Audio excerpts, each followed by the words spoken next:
Oh, praise the Lord! Hallelujah! Yon ang testimony ni Papang. Buti na gano'n kung lipayag ito ulit taon. Salig lang sa Ginoo pang. Bukaan dyan kag maayo para mabalik na rin yung lawas. Gani. Lawas sa Hi guys, ito yung itsura ng tatay ko noon 2 years ago nung na-diagnose siya na meron siyang prostate cancer.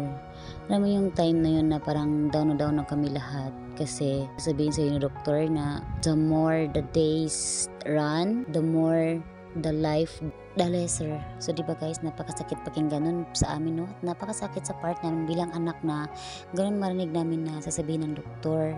So kami guys, hindi kami sumuko. Talagang totally naghanap kami ng option. Hindi lang second option, hindi lang third, at maraming option guys para masalba na namin yung buhay ng tatay namin.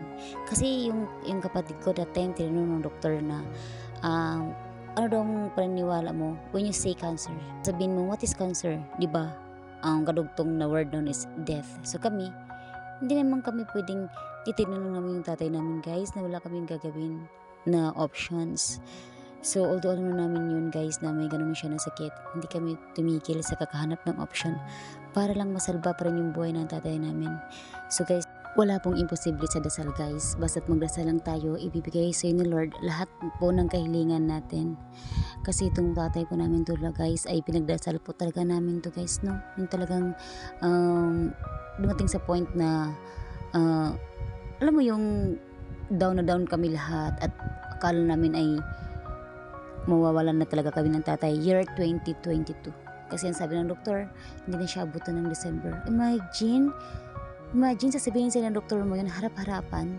Nabuhayan kami ng lakas, nabuhayan kami ng loob nung sinabi ng may isang doktor na nagsabi, wag po daw kami mag-alala kasi prostate cancer is nagagamot na po daw. So kami lahat guys ay parang nasa bunutan ng tinig. So thank you so much Lord na meron pala talagang gamot yung prostate cancer.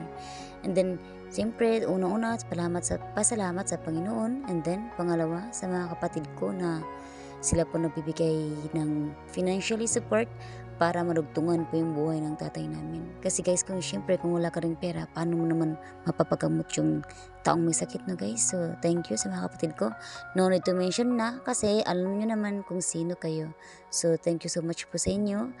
At thank you Lord sa pagbibigay po ng another life sa tatay namin. So, tingnan nyo naman yung tatay ko dyan guys. Oh. Tingnan nyo yung itsura dyan. Oh. Sobrang payat. Tapos, ang dry ng skin niya. So, pero sa mga time na yan, nakapagsalita na siya at nakatayo-tayo na kasi na-inject na siya that time. Kasi yung gamot sa prostate ay i-inject po siya dyan sa kanya. So, kaya nakakatawa-tawa na siya.